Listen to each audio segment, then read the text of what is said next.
Bonjour à toutes et à tous. C'est Smart Impact, l'émission de la RSE, la responsabilité sociale, sociétale et environnementale des entreprises, avec un grand entretien aujourd'hui, 20 minutes avec Blaise Desbordes, le directeur général de Max Havelaar France. L'ONG ouvre son label aux producteurs français et veut diffuser encore plus les valeurs du commerce équitable auprès des consommateurs. Par ailleurs, le chantier majeur de cette année pour l'ONG sera le marché mondial du cacao. Selon Blaise Desbordes, 95% du cacao vendu en France est fondé sur la misère. Il nous expliquera cela dans un instant. Et puis, comme tous les jours, on donnera la parole à une start-up avec notre rubrique Smart Ideas. La bonne idée du jour, c'est de chausser des baskets recyclées de la marque Zeta. Voilà pour les titres, c'est le grand entretien. Tout de suite.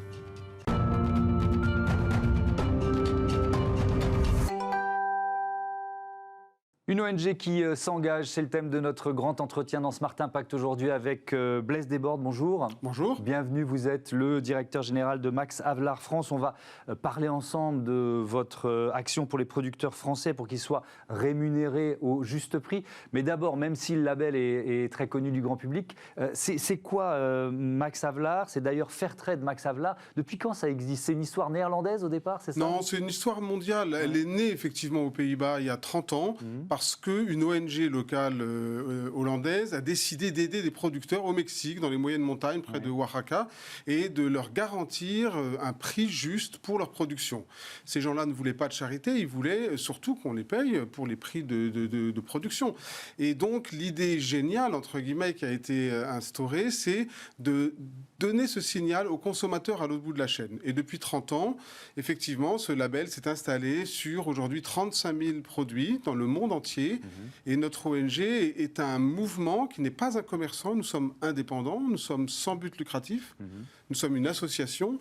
Mais ça nous donne une force très grande parce que nous nous situons entre le consommateur d'un côté et l'entreprise de l'autre. Et nous pouvons garantir aux consommateurs que l'entreprise respecte un cahier des charges. Et effectivement, ce cahier des charges, c'est un outil anti-pauvreté qui essaye de durabiliser les produits offerts. Alors, on peut faire un bilan sur le nombre d'agriculteurs aidés.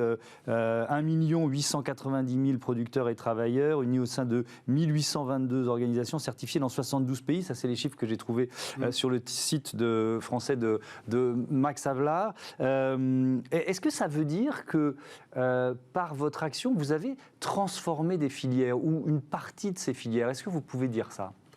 On a d'abord transformé des vies. Parce que ces filières, ce sont des gens qui se regroupent. Max Havelaar ne soutient pas des agriculteurs seuls. Il leur demande de se mettre en groupe pour être plus solides ensemble.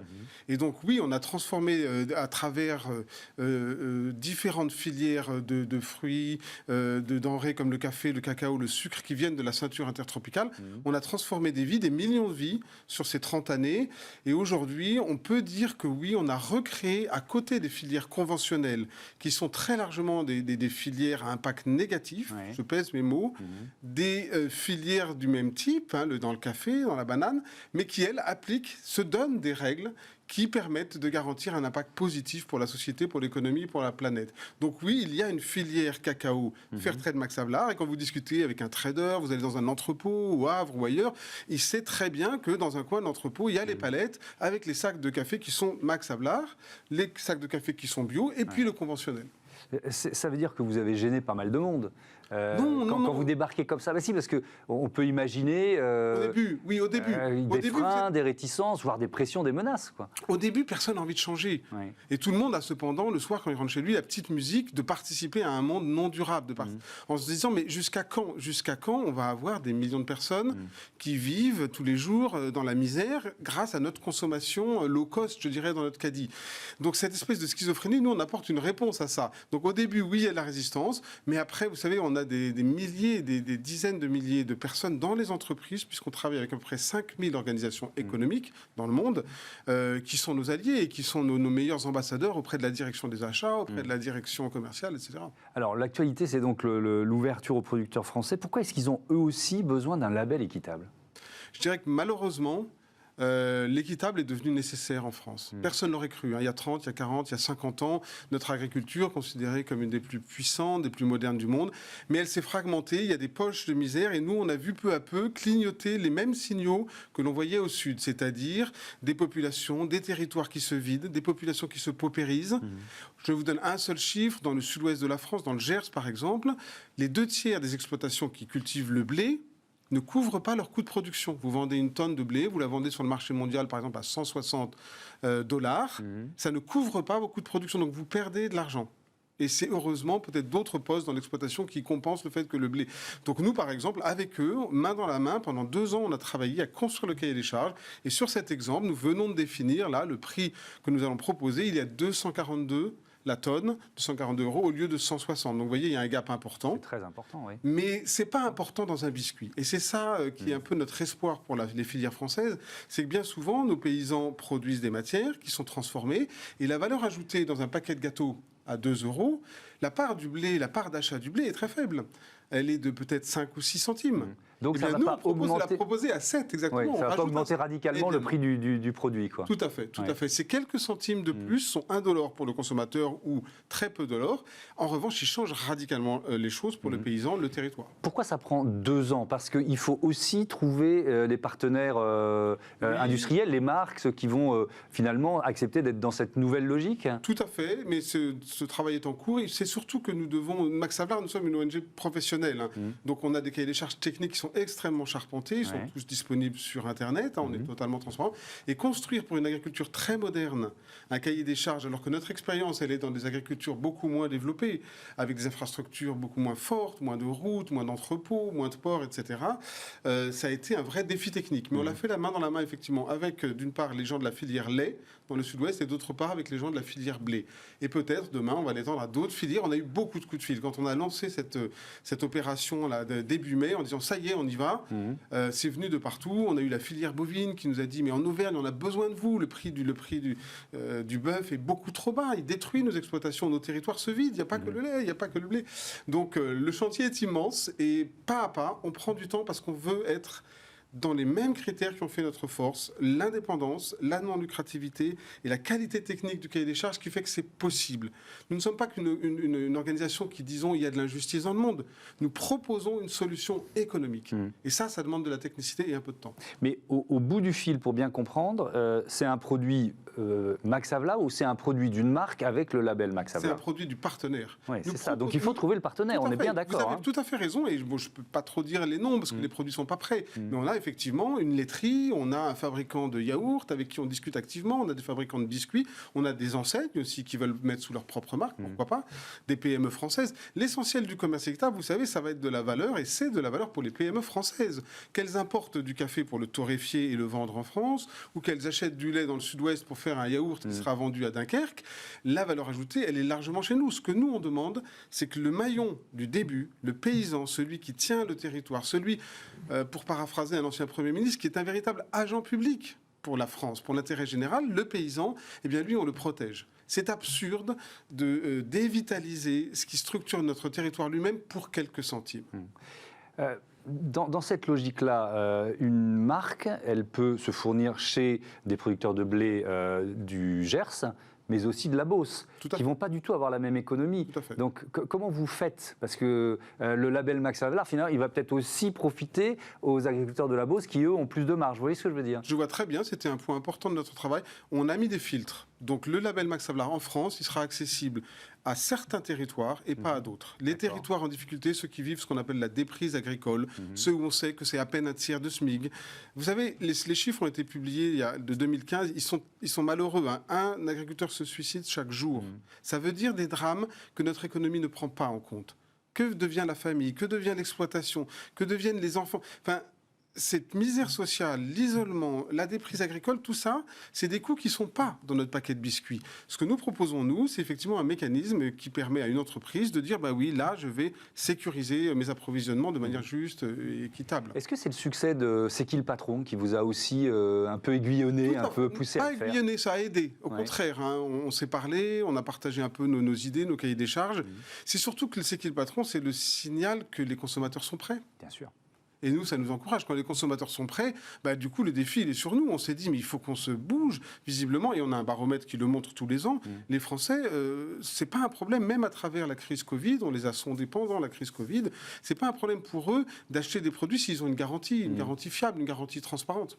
Alors ce baromètre, on va jeter un coup d'œil, c'est Opinionway qui l'a réalisé pour vous. Plus d'un Français sur deux qui demande une meilleure rémunération des agriculteurs français, je crois que le chiffre exact c'est 53%. Et pour 67% des personnes interrogées, c'est la rémunération qui pénalise le plus les agriculteurs.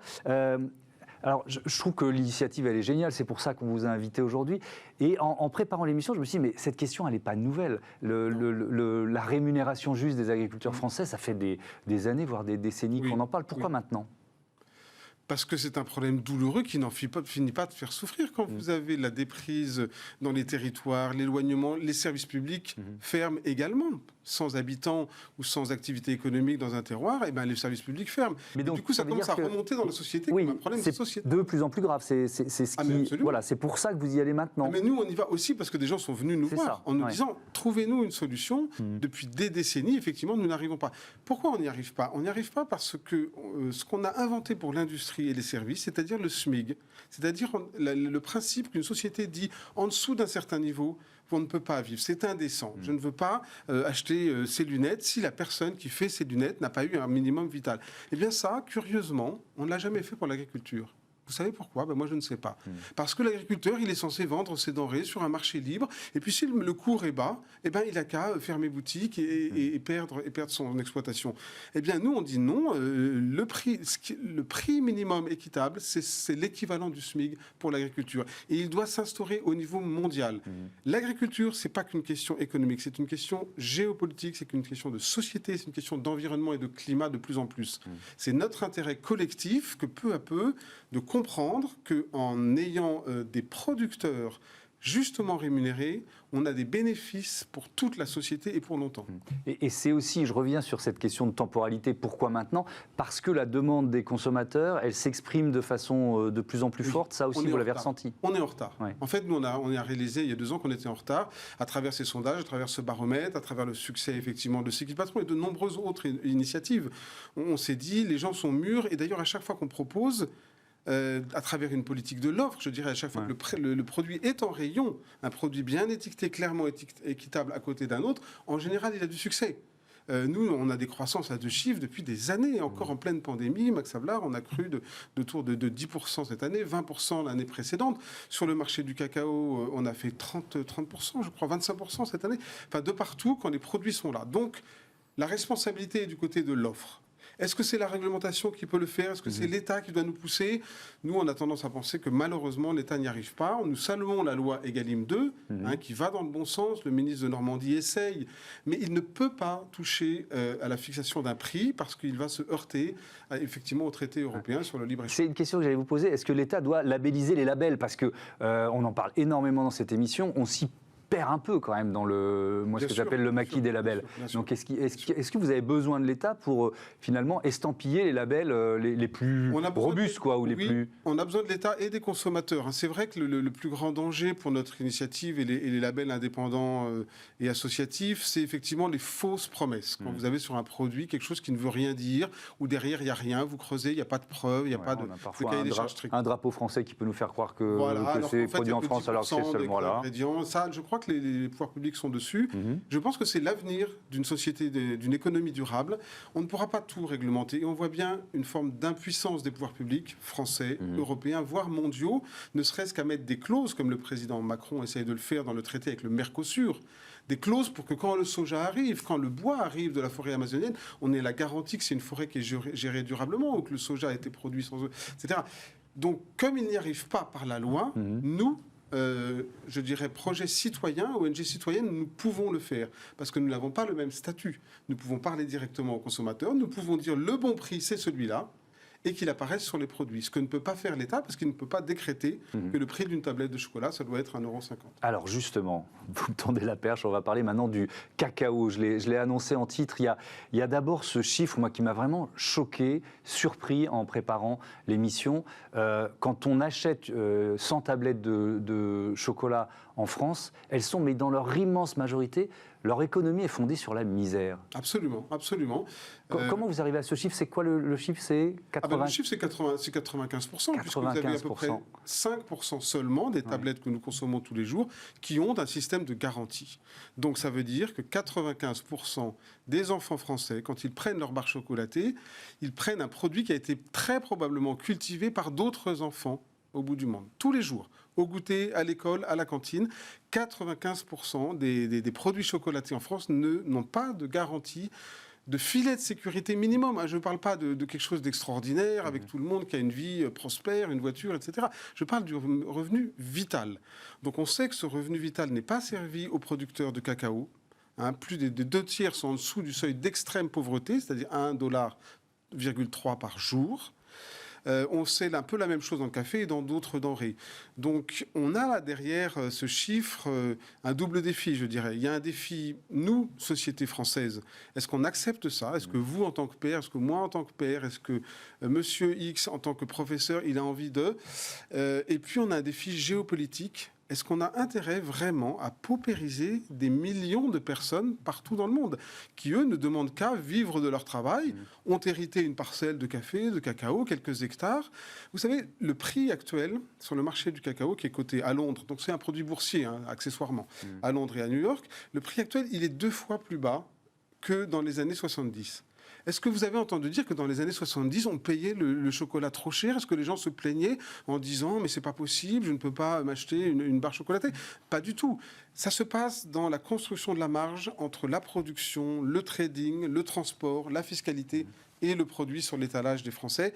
Et c'est ça qu'il faut changer. Sinon... Alors comment on change? C'est en réduisant le nombre d'intermédiaires? C'est quoi la logique pour vous attaquer? D'abord la transparence. Ouais. D'abord la transparence. Les Français ne savent pas qui fait leur chocolat. Ils connaissent quelques grandes marques. Il y en a 6 ou 7 qui se partagent grosso modo l'essentiel du marché mondial. Et puis surtout, au milieu de la chaîne du chocolat, vous avez des intermédiaires qui sont les transformateurs broyeurs. Parce que le cacao est donc une denrée qui représente plus de 4 millions de tonnes. C'est gigantesque. Ce sont des bateaux entiers. Et donc, ils passent par des usines de broyage qui, elles, sont en oligopole. Et à travers ce resserrement de la filière, il y a effectivement des risques que la valeur ne soit plus très bien répartie. Et donc, ce que nous pouvons faire, c'est que nous proposons à tous les maillons de la chaîne de rentrer dans un autre jeu, d'accepter d'autres règles, d'accepter d'être contrôlés pour qu'à chaque échelon, ils payent le prix qui reviennent aux producteurs et qui sont à prix minimum de survie, ce qu'on appelle le revenu vital. Et nous mettons ça sur la table aujourd'hui, en 2021. Dans un mois aura lieu le sommet Afrique-France. Les dirigeants d'Afrique vont parler aussi avec les dirigeants français à cette occasion. Il y a un grand sommet de la société civile qui aura lieu à Montpellier. Nous mettons sur la table, regardons le minimum vital et faisons en sorte que tous les produits qui rentrent en France et en Europe servent ce minimum vital. Et c'est possible. C'est possible, ça veut dire... Tout à l'heure, vous nous avez donné le gap pour le blé. C'est quoi le gap pour le cacao? Quelques centimes, quelques pourcents. Je vous ai amené un exemple, si vous permettez, Thomas Hugues. Regardez, ça, c'est une tablette de chocolat absolument classique. Qui fait 100 grammes, vous avez le carré. À votre avis, quelle est la part dans cet ensemble? Imaginons qu'elle coûte 1,50 € qui revient aux producteurs ivoiriens, ghanéens ou péruviens. Vous ne savez pas, je vais vous le dire. Est-ce que c'est 20%? Quelques centimes. Là, on se dit 20%. Ouais. Non. Est-ce que c'est 10%? Non. C'est 5%. Un demi-carreau. Ça, c'est ce que va toucher le producteur qui a cultivé les fèves de cacao. Donc, si vous augmentez ne serait-ce que de 2 ou 3 centimes, vous rajoutez une petite parcelle, vous êtes toujours sur une part très minoritaire de votre tablette. Et ça, pour eux, si vous ajoutez ce petit plus, ça change leur vie là-bas. Donc, ça démontre qu'économiquement, il est possible de payer à la fois le blé français un peu mieux, le cacao ivoirien, parce que finalement, il ne représente qu'une part minime de la valeur. Oui, ça veut dire que pour le consommateur, c'est quasiment $1. C'est quoi? C'est quelques centimes au bout de la chaîne, même pas? C'est les autres échelons. Vous avez ensuite le transformateur français qui fabrique le chocolat, qui lui va être à peu près 30% de la valeur d'une tablette. Vous avez l'importateur, vous avez la fiscalité, etc. Donc, il faut simplement que tout le monde joue le jeu dans l'intérêt général. Est-ce qu'il y a, je sais pas, une sorte d'OPEP du cacao, vous voyez, un organisme sur lequel il faut justement faire pression pour obtenir ce que vous êtes en train d'essayer de faire? Je vais vous répondre, le constat est amer. Il y a 2 ans, les 2 principaux pays qui représentent les 2/3 du cacao mondial, le Ghana et la Côte d'Ivoire, ont créé cette OPEP. Ils ont dit aux multinationales, écoutez, le prix était le double dans les années 70, comme je vous l'ai dit. On ne vous demande pas ça, on vous demande un surprix de 20% pour sortir de la misère nos populations. Ça a été refusé. Ils ont essayé de l'instaurer par la loi. Ils ont dit le prix obligatoire est de temps. Ils ont rajouté donc $400 pour parler technique. On est passé à $400 de plus. Ça a été refusé. Les multinationales ont déstocké. Elles avaient dans leurs entrepôts du cacao à l'ancien prix. Elles ont refusé d'acheter à ce prix. Elles ont mis la pression sur ces pays.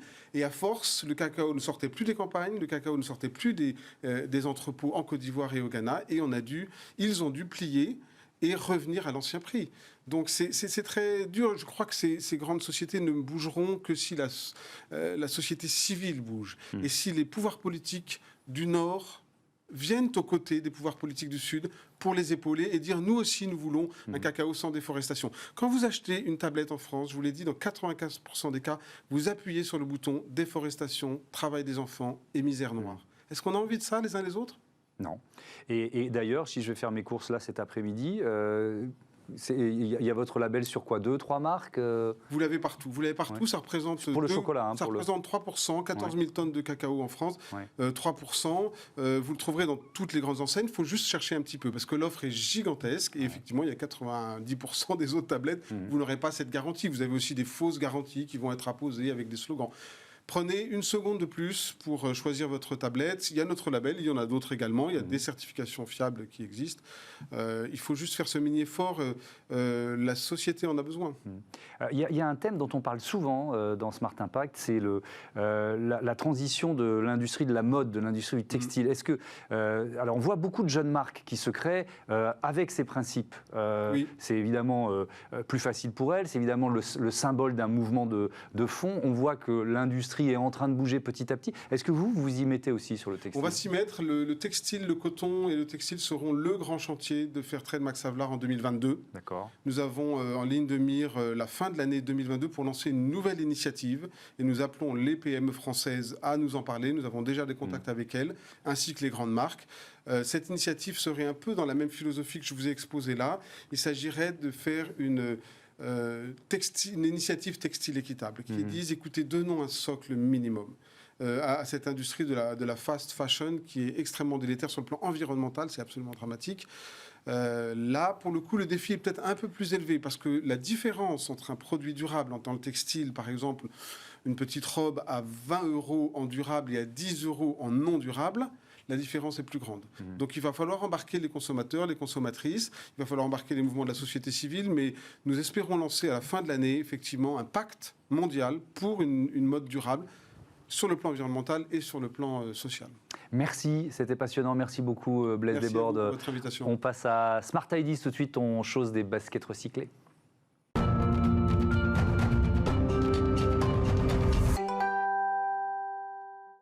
Smart Ideas avec la marque Zeta aujourd'hui, marque de baskets recyclées. Avec nous en visioconférence, la fondatrice de l'entreprise, Laure Babin. Bonjour.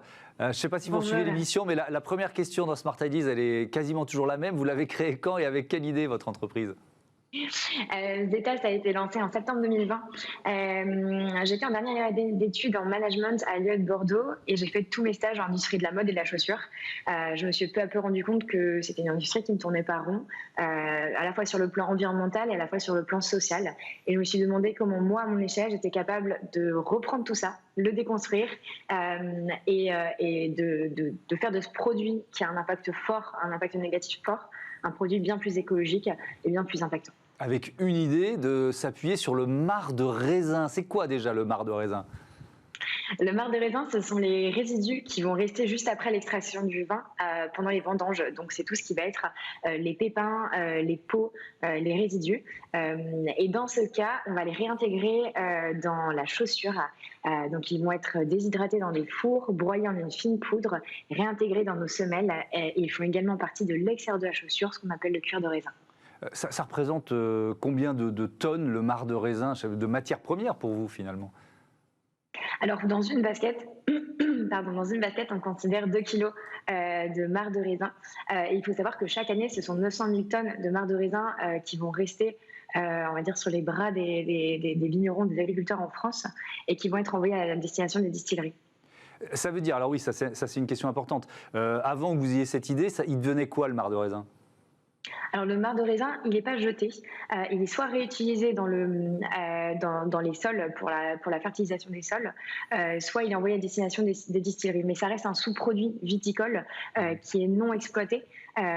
Et c'est pour ça qu'on a décidé dans une région viticole, dans la région de Nouvelle-Aquitaine, de le réutiliser pour la fabrication des baskets. Mais alors vous l'avez expliqué, mais trop vite, comment ça marche? Comment vous transformez de la peau des pépins de raisin en cuir et en basket? J'imagine qu'il y a d'autres matières ajoutées quand même.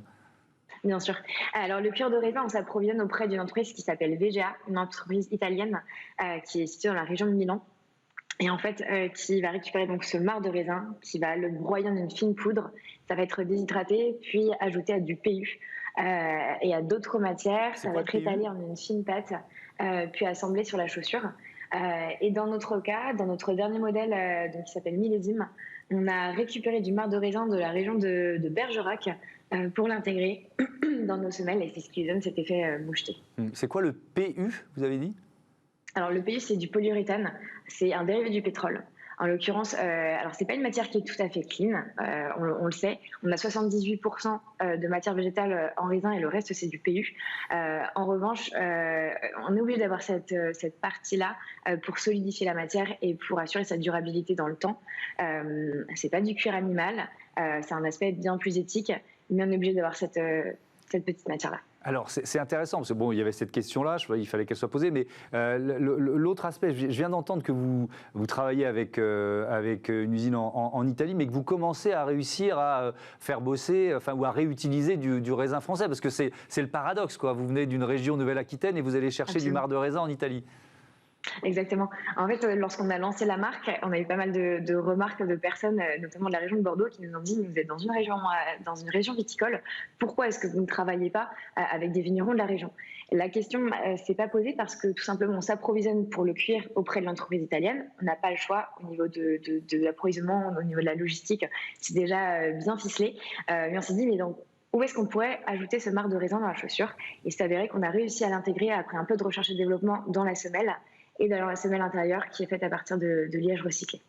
L'idée, c'est évidemment de réinventer la mode. Il y a beaucoup de marques qui se sont créées. J'en parlais avec Blaise Desbordes juste avant sur ce principe fondamental, fondateur. Ça veut dire quoi? Ça veut dire moins de collections aussi pour une jeune marque comme vous? Absolument. Le but, c'est de réduire les stocks, de produire en quantité limitée et d'avoir des collections moins étendues. On parle de fast fashion, de collections qui se renouvellent tous les mois. L'idée, là, c'est d'avoir des produits qui vont être durables, d'acheter une paire de chaussures qui va durer dans le temps et de ne pas avoir renouvelé des collections trop souvent. Ça veut dire aussi lutter contre l'obsolescence programmée, contre l'usure trop rapide des produits? Bien sûr, l'objectif c'est d'avoir une paire de chaussures qui soit durable dans le temps et qui dure plusieurs mois, plusieurs années au mieux. Alors ce sont des matériaux qui sont innovants, donc on est encore en train de les tester et forcément c'est encore en phase de test. Mais on est plutôt optimiste par rapport à la suite, par rapport à ces nouvelles innovations végétales. Et chez Zeta, on reprend les baskets à la fin de leur vie, lorsqu'elles sont trop usées pour être portées. On va les recycler grâce à un centre de tri qui est situé en Normandie qui s'appelle GBTEX, tout simplement parce qu'on s'est rendu compte qu'en France, il y a un vrai problème au niveau du recyclage. Il y a un manque de moyens, il y a un manque de structure aussi pour recycler. Et très souvent, les chaussures ou les vêtements se retrouvent brûlés, incinérés ou jetés avec les ordures ménagères. Donc il fallait agir aussi à ce niveau-là. Merci beaucoup, merci Laure Babin et bon vent à votre marque, bon vent à Zeta. Voilà, c'est la fin de ce Smart Impact. Merci à toutes et à tous de votre fidélité. On se retrouve très vite sur la chaîne des Audacieux.